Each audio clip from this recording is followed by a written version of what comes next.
Big TV భక్తి సమాచారం WhatsApp ఛానల్లో జాయిన్ అవ్వండి. అన్ని విశేషాలు ఎప్పటికప్పుడు తెలుసుకోండి. జటాధరం పాండురంగం శూలహస్తం కృపానిధిం సర్వరోగహరం దేవం దత్తాత్రేయ గురుమహం భజే. శ్రీ గురు దత్తాత్రేయ స్వామి నమః. దత్తాత్రేయ స్వామి వారు అంటే త్రిగుణాతీతుడు, అత్రి అనసూయపుత్రుడు, విష్ణుమూర్తి 6వ అవతారంగా చెప్పబడేటటువంటి యొక్క దత్తాత్రేయ స్వామి ఏకమితి దత్తుడిగా ఈ దత్తాచల క్షేత్రంలో ప్రతిష్ఠితమై దాదాపు 650 సంవత్సరాలైంది. ఇది పురాతనమైనటువంటి యొక్క విశిష్టమైనటువంటి యొక్క చరిత్ర కలిగినటువంటి యొక్క క్షేత్రం. ఇది సనాతన ధర్మానికి నిరూపణగా ఉండేటటువంటి యొక్క క్షేత్రం. ఎందువల్లంటే దత్తాత్రేయుడు అంటే చాలామంది ఇప్పుడు మనము గాణగాపురం ఉదాహరణ తీసుకుంటాం. నామధారకుల వారు, లేదా నరసింహ సరస్వతి స్వామి వారు, లేదా వాసుదేవానంద సరస్వతి స్వామి అంటే దత్తాత్రేయ స్వామి అవతారంలో జన్మించినటువంటి వాళ్ళలో శ్రీపాద శ్రీవల్లభుడు, ఆ తర్వాత నరసింహ సరస్వతి స్వామిగా ఎక్కువగా గొప్పగా చెప్పుకుంటాము.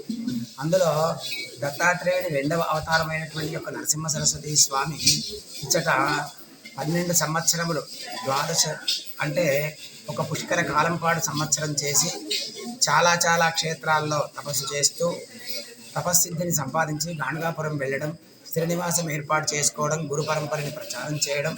అంత్యకాలంలో శ్రీశైలంలో కదలీవనంలో ఆయన అవతార సమాప్తం జరిగింది. అది భక్తులందరికీ తెలిసినటువంటి యొక్క విషయమే. ఆ తదనంతరం ఆయన శిష్యుల్లో ముఖ్యుడైనటువంటి యొక్క సాయం దేవుల వారి మన్మడే నామధారక సిద్ధముని సంవాదమే గురుచరిత్ర అనే గ్రంథానికి మూల కారణం ఇక్కడి నుండే ఆరంభం. నామధారకుల వారు కూడా గురువు గారి కోసం తప్పించి ఇక్కడికి రావడం, ఇచ్చట కొంతకాలం ఓంకార శబ్దం చేస్తూ కూర్చోవడం, తర్వాత నరసింహ సరస్వతి స్వామి ఆయనకు దర్శనం ఇవ్వడం. నాయన, నేను ఎక్కడైతే జ్ఞానసిద్ధిని సంపాదించానో నువ్వు అక్కడ కూర్చున్నావు, ఇక్కడ దత్తోపాసన చెయ్యి. ఆ దత్తాత్రేయ స్వామిని సుదీర్ఘకాలం నీవు జపించినట్టయితే స్వామి నీకు దర్శనమిస్తాడు అని చెప్పడం. అలా దత్తాత్రేయ స్వామి కోసం సుదీర్ఘకాలం నామధారకుల వారు తపస్సు చేయడం. పద్మాసనంలో ఒకటే ముఖంతో శంఖచక్ర గదా పద్మములతో దత్తాత్రేయ స్వామి ఆయనకు దర్శనమిచ్చాడు. కింద గుహలో ఉంటుంది, చిన్న గుహ ఉంటుంది. ఆ గుహలో దత్తాత్రేయ స్వామి శంఖం ఆకారంలో ఉన్నటువంటి ఒక బండ మీద ఉన్నారు. ఆ స్వామి పక్కనే శ్రీచక్రం ఉంటుంది. పైన 3 ముఖాలైనటువంటి యొక్క సర్పరూపంలో స్వామివారు దర్శనమిస్తారు అందరికీ. అలా నామధారకుల వారు దత్తాత్రేయ స్వామిని ప్రసన్నం చేసుకొని గాణగాపురం వెళుతూ మధ్యలో పడిపోవడం, సిద్ధముని అనే యతేశ్వరుడు ఆయనకు నీళ్లు చల్లి లేపడం, గురుచరిత్ర చెప్పడం. గురుచరిత్ర పుస్తకం అక్కడి నుంచి ఆరంభమవుతుంది. అయితే ఇప్పుడు గురుచరిత్రలో 13వ అధ్యాయంలో నేను రహస్య ప్రదేశంలో తపస్సు చేశాను అని నరసింహ సరస్వతి స్వామి వారు చెప్పడం కూడా ఉంది. ఇక సంస్కృత గ్రంథం వాసుదేవానంద సరస్వతి స్వామి వారు రాసింది. అంతకంటే ముందు రాసినటువంటి యొక్క మహత్తుల గ్రంథాలలో ఈ క్షేత్ర మహత్యము చరిత్ర స్పష్టంగా చెప్పబడి ఉన్నది. కనుక ఈ విశిష్టమైనటువంటి యొక్క క్షేత్రం దత్తాచలంగా చెప్పబడింది. నామధారకుల వారు ఇచ్చటనే తపస్సు చేయడం, ఇచ్చటనే సిద్ధి పొందడం జరిగింది. అలా నామధారకుల వారు ఇక్కడ తపస్సు చేసి ఆయన గాణగాపురం వెళ్ళారు. గాణగాపురం వెళ్ళిన తర్వాత గురు పరంపరని ప్రచారం చేసి కొంతకాలం వైవాహిక జీవితాన్ని గడిపి ఇక చాలు జీవితం అంత్యకాలంలో తిరిగి దత్తుని దర్శనం చేసుకోవాలని మళ్ళీ ఆయన ఇక్కడికి రావటం, ఇచ్చట తపస్సు చేసుకుంటూ కూర్చోవడం. ముందర పుష్కరిణి ఉందండి. ఆ పుష్కరిణి నీళ్లు అత్యంత విశిష్టమైనటువంటివి. ఎందుకు విశిష్టత వచ్చింది అంటే నామధారకుల వారు తపస్సుకు పూర్వం తపస్సు చేసుకోవడానికి ఈ కొండకు వచ్చినప్పుడు ఈ క్షేత్రపాలకుడైనటువంటి యొక్క ఆంజనేయ స్వామి ఆయన ఆపాడు. నువ్వు గంగా గోదావరి కృష్ణ 7 నదుల స్నానాలు చేసిరా అన్నాడు. 7 నదుల స్నానాలు ఎలా చేయాలి అని ఆయన వేదాధ్యయనం చేస్తే వేద పురుషులు ఆయనకు దర్శనమిచ్చి, నాయన ఇక్కడ కోనేరు ఉంది, ఈ కోనేరులో కనుక నువ్వు స్నానం చేస్తే 7 నది స్నాన ఫలం దక్కుతుంది అని చెప్పడం, ఈ నదిలో స్నానం చేయడం, అలా గంగా మిగిలినటువంటి యొక్క నదుల పుణ్యఫలాన్ని ఆయన పొందడం జరిగింది.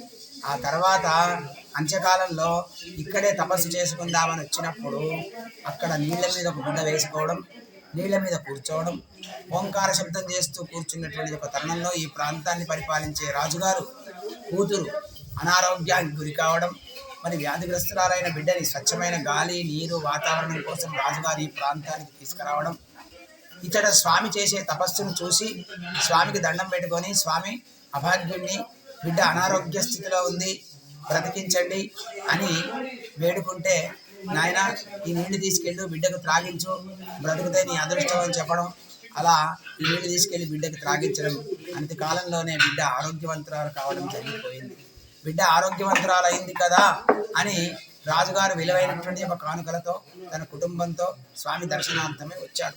తపస్సు చేస్తున్నటువంటి యొక్క స్వామిని చూసి మళ్ళీ దండం పెట్టి, స్వామి నా బిడ్డ మీ యొక్క అనుగ్రహం చేత బాగుపడింది, ఈ విలువైనటువంటి కానుకలు స్వీకరించండి అని రత్నాభరణాలు, వజ్రాభరణాలు, వెండి బంగారం నగలు, అలాగే పట్టు వస్త్రములు, ఇవన్నీ మధురమైన పదార్థములు, ఫలములు సమర్పిస్తే కానుకలను చూసి, అక్కర్లేదు నాయన, నాకు తాత్కాలికమైనటువంటి ఒక ద్రవ్యము, నేను శాశ్వతమైన పరమపదం కోసం ఇక్కడ తపస్సు చేస్తున్నాను, నాకు తపోభంగం చేయొద్దు, నువ్వు వెళ్ళిపో, ఈ ఐశ్వర్యం అక్కర్లేదు.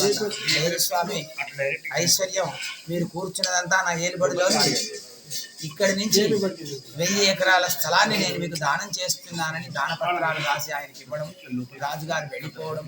రాజుగారికి బాగలేదనే విషయం సామాన్య జనాలకు తెలిసి, నాకు ఆరోగ్యం బాగలేదు, నాకు తీర్థం పెట్టండి, నా గ్రాచారం బాగలేదు, నాకు సమాధానం చెప్పండి అని అందరూ అభ్యర్థించడం. ఇలా జనాల పోటు పెరుగుతూ ఉంటే అందరికి సమాధానాలు చెప్పలేక ఈ గుహలోకి వచ్చారు. మీరు చూశారు గుహ, ఇప్పుడు కూడా చూడండి. అక్కడ తపస్సు చేసుకుంటూ బండరాళ్ళని అడ్డం పెట్టుకోవడం, భక్తులు ఎవరిని రానియకుండా ఏకాంతంగా తపస్సు చేస్తూ ఉంటే భక్తులంతా వెళ్ళిపోయారు.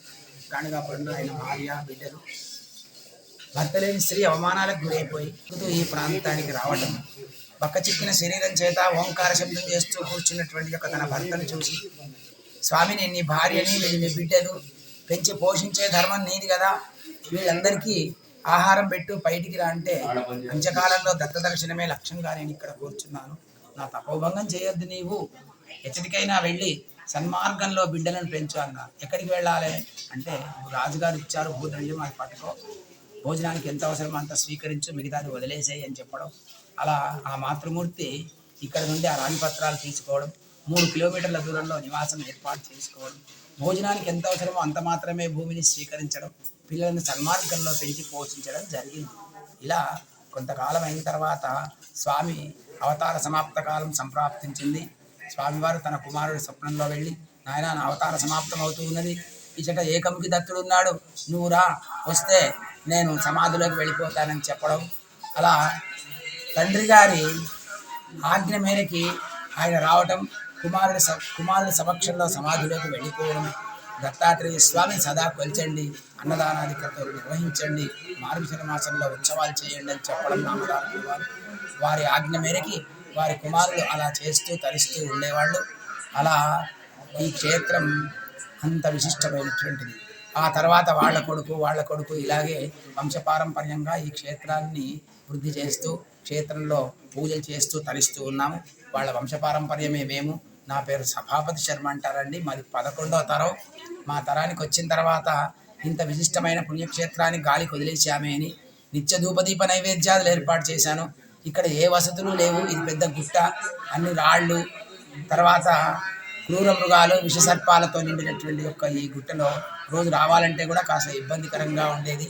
అయినా సరే ధూపదీప నైవేద్యాలు ఏర్పాటు చేయడం, వందలాది మంది భక్తులు రోజు దర్శనానికి రావడం జరుగుతుంది. ఇలా 20 సంవత్సరాల క్రితం నేను దీక్ష తీసుకున్నాను, క్షేత్రం వృద్ధి చేయాలని. నెమ్మదిగా అంచెలంచెలుగా బ్రహ్మోత్సవాలను పెంచుతూ, శ్రీచక్రం ఉంది కాబట్టి ఇక్కడ చండీ పారాయణాలు చేయడం, చండీ పారాయణ ప్రభావం చేత భక్తులు విశేషంగా వస్తూ ఉన్నారు. ఎవరేది కోరుకుంటే అది జరుగుతుంది. ఇక్కడ వృద్ధ సర్పం తిరుగుతూ ఉంది. ఆ సర్ప ప్రభావం చేత సర్పదోషాలు ఉన్నటువంటి వాళ్ళంతా కూడా దోషముల నుండి విముక్తులు అవుతూ ఉన్నారు. ఇకపోతే బ్రహ్మోత్సవాల విషయానికి వస్తే, ఈ బ్రహ్మోత్సవాలలో విశేషంగా స్వామికి ప్రతిరోజు ఈ 9 రోజులు మహన్యాసపూర్వక ఏకాదశి రుద్రాభిషేకములు, ఈ త్రిముఖ దత్తాత్రేయ స్వామికి ఈ స్వామికి ప్రతిరోజు ఉదయం, మధ్యాహ్నం, సాయంకాలం పూజలు, అలాగే విశేషంగా గురుచరిత్ర పారాయణము, అలాగే ప్రతిరోజు దాదాపు ఒక 20 మంది పండితుల చేత శతచండీ పారాయణము, తద్దశాంశ హవనములు, అలాగే మహారుద్రము అంటే స్వామికి సంతత ధారాభిషేకం ఉదయం నుంచి సాయంకాలం వరకు. అనుకూలంగా సాంస్కృతిక కార్యక్రమాలు ఎన్నో ఉంటాయి. ఈరోజు విశేషంగా పాదయాత్ర ఉంది. కొంతమంది వందలాది మంది భక్తులు దాదాపు 10-15 కిలోమీటర్ల నుంచి నడుచుకుంటూ వస్తారు. వారందరికీ స్థానిక నాయకులు మాతో వారికి స్వాగతం పలికి వారిని లోపల తీసుకొస్తాము. వారు ధ్వజం అంటే పతాక ఆవిష్కరణ, జెండా ఆవిష్కరణ చేస్తారు. దాంతో ఉత్సవాలు ఆరంభమయ్యాయి. కానీ మేము మొన్ననే ఆరంభం చేశాము. ఇక నిరంతరం అన్నప్రసాదం పొద్దున్న నుంచి సాయంకాలం వరకు ఎంతమంది వచ్చినా సరే భోజనం పెడుతూ ఉన్నారు. భోజనం అంటే షడ్రసోపేతమైనటువంటి యొక్క భోజనం కాదు, కడుపు నింపేటటువంటి యొక్క పట్టెడన్నం అంటే అన్నము పప్పు ఇలాంటివి ఇస్తూ ఉన్నాము. ఇక్కడ వసతులు సరిగ్గా లేవు, మంచి నీళ్ల కొరత చాలా ఉంది. దాదాపు నేను ఒక 20 బోరింగ్లు వేయించాను. 20 బోరింగ్లు విఫలమయ్యాయి. ఇప్పుడు ఏం చేయాలి అనేటువంటి ఆలోచన ఉంది. ఒకే ఒక బోరింగ్ ఉంది, నీళ్లు సరిపోవడం లేదు. మంజిరా నీళ్ళు అడిగాము, మంజిరా కనెక్షన్ ఇచ్చారు కానీ నీళ్లు సరిగ్గా ఇవ్వడం లేదు. కనెక్షన్ మాత్రం ఉంది కానీ వాటర్ సరిగ్గా రావటం లేదు. రోడ్డు వేయించిస్తాము అని 10 సంవత్సరాల నుంచి చెప్తున్నారు, ఇంకా రోడ్డు వేయించలేదు.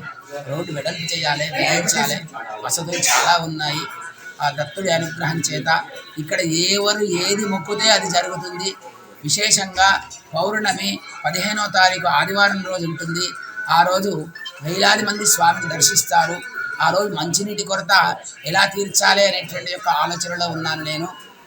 కాబట్టి ఎంతోమంది రాజకీయ నాయకులని, మంత్రులని, అధికారులని ఈ క్షేత్ర అభివృద్ధి కోసం, ఈ క్షేత్రం ఆవహించినటువంటి యొక్క స్థలాన్ని స్వామివారి పేరు మీద రాయించడం కోసం గతంలో ఉండేది. అదంతా రాను రాను మారిపోయింది. ఎవరెవరి చేతిలోనో ఆధీనం అయిపోయింది ప్రభుత్వ భూములన్నీ. ఈ క్షేత్రం దత్తాచల క్షేత్రంగా పిలువబడుతూ ఉన్నది. ఇది కూడా స్వామివారి పేరు మీద రాయించి శాశ్వతంగా ఈ క్షేత్రాన్ని రక్షించాలని, సనాతన వైదిక హైందవ ధర్మాన్ని కాపాడాలని దత్తాత్రేయ స్వామిని సదా ధ్యానిస్తూ ఉన్నాను. వచ్చిన వాళ్ళు ఎంతోమంది మహనీయులు ఇక్కడ శాసనసభ్యులు కానివ్వండి, అలాగే న్యాయమూర్తులు కానివ్వండి, ఎంతోమంది స్వామిని దర్శించి ఉన్నతమైనటువంటి ఒక స్థితిలో వెలుగొందుతూ ఉన్నారు. వారందరికీ కూడా విజ్ఞప్తి చేస్తున్నాను, క్షేత్రాభివృద్ధి కోసం పాటుపడండి. అందరూ అన్నం తినండి, 10 మందికి అన్నం పెట్టండి. ఇక్కడ జరిగేటటువంటి యొక్క వైదిక కార్యక్రమాలంటే హోమ కార్యక్రమాలు, సహస్ర చండీ యాగం పెట్టుకున్నాము. దానికి అందరూ సహకరించండి. తర్వాత అంటే రేపు దశమి బుధవారం నుండి పౌర్ణమి వరకు సహస్ర చండీ పారాయణ పూర్వక హవనములు, మహారుద్ర అభిషేకములు, దశాంశ అంటే శతరుద్ర హవనం కూడా జరుగుతూ ఉంటుంది. ఇకపోతే దత్తాత్రేయ స్వామి కాబట్టి ఆయన మూలమంత్రం 1,00,000 హవనం జరుగుతూ ఉంది 5 రోజుల్లో. ఇదండి ఈ క్షేత్ర విశేషాలు. ప్రతి ఒక్కరూ దర్శించండి, ధరించండి. అవధూత చింతన శ్రీ గురుదేవ దత్త. For more videos like this, subscribe Big TV channel.